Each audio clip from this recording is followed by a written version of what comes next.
What is the law of attraction? Today, I break it down in a way that anyone can understand and use in practical terms. The law of attraction is incredibly popular today with books such as Think and Grow Rich and The Power of Positive Thinking, discussing the topic and bringing the principal idea to the masses. It's considered a part of New Thought philosophy, though many principles and ideas come from ancient religions, ideas and texts. Now, it's important to note that there are many skeptics of the law of attraction, but the purpose of this video isn't intended to discuss the debate surrounding this, though perhaps I'll look into it in another video. Instead, I want to explain some of the basic principles of the law of attraction in a way that's practical for people to apply.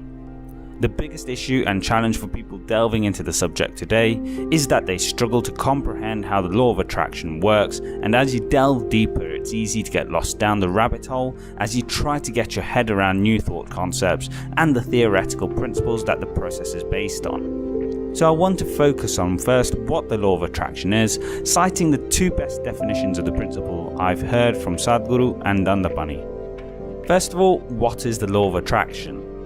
Well, you've probably heard the term where the mind goes, energy flows, right? This is the basic principle of how the law of attraction works too. Where you focus your energy will be what manifests and becomes reality in your life. One of the most obvious examples of this is when we want things in life, whether it be wealth, an expensive car or a big house. The law of attraction isn't about wishing for these things and they magically appear, but instead is about focusing energy in pursuit of what you seek. Sadhguru explains this extremely well in a story he tells in a man going to a temple to ask God for a house. In this story, God, being the divine and non-judgmental creator of all things, won't specifically give energy towards one specific pursuit to grant a wish. So why will this man get the house in this example?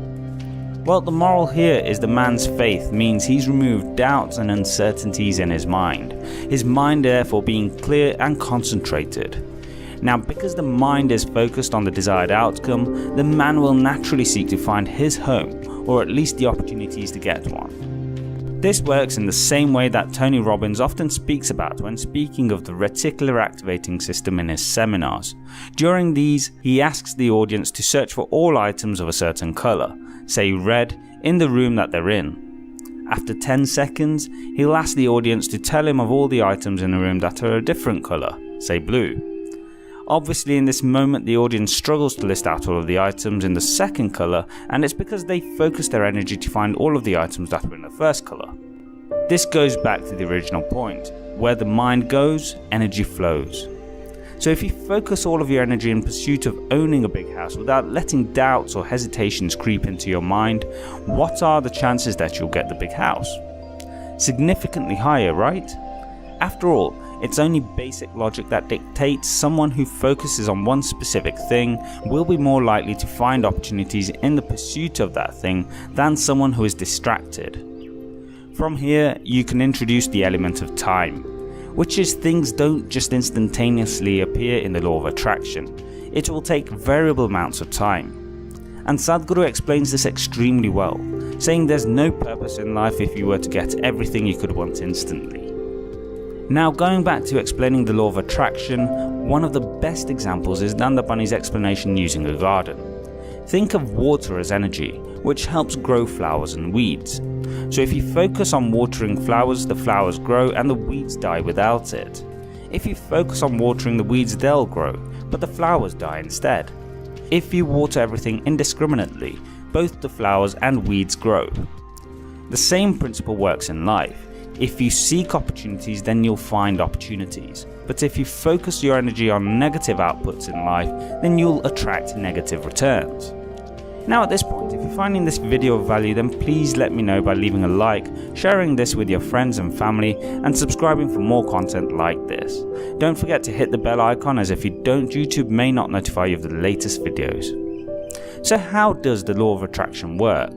Dandapani explains how the law of attraction works using the work of one of the most important scientists in history, Nikola Tesla. Tesla was a visionary whose theories still bear massive relevance today, and said that if you want to find the secrets of the universe, think in terms of energy, frequency and vibration. So we have energy which we can use towards different purposes, and as already identified, energy is non-discriminate. It can be used to be both productive and destructive. So how do frequency and vibration come into play? Energy takes up different forms, working at different frequencies and vibrations to fulfill different purposes. Imagine it being fluid and unfixed, similar to the famous Bruce Lee quote, "You put water into a cup, it becomes the cup. You put water into a bottle, it becomes the bottle. You put water into a teapot, it becomes the teapot." Now, using this idea, Dandapani explains how this is relevant to the law of attraction. Think of radio waves used to send music to people's homes. Here, the music might play clearly when tuned in at the frequency of 44.5. However, tune in on 44.4 and some static might be introduced, though the music is still audible. 44.3 sees static become more prominent, and at 44.2 the music is gone, with just the static left. In the law of attraction, the idea is to get your energy and put it in frequency with what you pursue. This means using your energy in a way that's focused towards your goal, thus becoming in frequency with that goal and taking form in the shape of the goal. Dandapani goes on to compare this to how James Bond has been portrayed by various actors throughout history, and while each was unique and different, they all maintained the essence of the character, because the actors would sync their energy to that of the character. They take on the characteristics of who they're portraying and thus use their energy to become the character, not themselves. So why is it we know that a law of attraction can work? Medical journals have supported the benefits of having a positive mindset. We know that the principle of positive thinking works according to the medical field. For example, there are medical journals written on positive thinking stating that findings offer promise of positive thinking as an approach for psychological interventions designed to promote life satisfaction.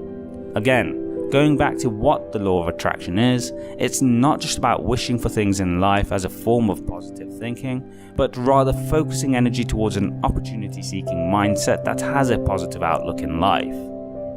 Number 2. Neurologists have found visualization creates a better future. Neurologists have conducted numerous studies which show that visualizing is valuable in helping people make reality come true. They say the ability to construct a hypothetical scenario in one's imagination prior to it actually occurring may afford greater accuracy in predicting its eventual outcome. Now, in the law of attraction, one of the key cornerstones is to visualize the reality you want to manifest, meaning you need to have a clarity of mind and purpose. Studies have also shown that this works in other aspects of life too. For example, a study was conducted testing how people improve in a specific skill through visualization. One such test was for making baskets in basketball. 3 test groups were set up to develop their skill to make baskets. The first group didn't have to do anything to try and improve their skill. The second would go all out and shoot baskets daily, while the third wouldn't physically practice, but instead were told to visualize as vividly as possible hitting the baskets every time in their mind. The key with the third group was that they hit the baskets every time. No doubts, no failures, and no hesitations. The results were interesting. Obviously, the first group was the worst as they didn't do any practice of any kind. But what researchers found was that the second and third groups created the same number of connection between neurons in the brain, with the group visualizing actually outperforming the group practicing when put to the test with action. What this shows is that where we put our focus is as important as physically taking action, which is why the idea of matching frequencies and vibration in the law of attraction is so important. With this in mind, when you're able to put in place practice both mentally and physically, imagine how much you increase the possibilities of succeeding in a given endeavor. Number 3. Psychologists encourage the use of affirmations. Affirmations are another key tool in the law of attraction, and the activity is well supported in psychological literature. A researcher at the University of Exeter has published theses on constructive repetitive thought. They found that people who consistently tell themselves that they can meet a goal are more likely to secure a positive outcome. Affirmations are also proven to help with recovery from trauma, improve anticipatory planning, aid treatment for depression, and boost physical health. Number 4. Mirror neurons help to explain the spread of good vibrations. We've already discussed about matching frequencies with a desired outcome. The way in which we spread good attitudes towards other people and attract reciprocating feelings can be partly explained with the reference to mirror neurons. For example, when someone sees you showing a positive attitude, this same response is mirrored in the brain of the observer, which in turn can draw them to act positively towards you as well. Studies on the amygdala, or the brain's emotional center, show that we induce feelings of fear or anxiety in others if we ourselves are fearful or anxious. So put in place the foundations of the law of attraction in your own life, because doing so could manifest the life you seek to live. I would love to know, do you believe in the law of attraction? Let me know in the comments section below. If you enjoyed this video and found it of value, please share it with your friends as we aim to help people live the life they wish to. Thanks for watching.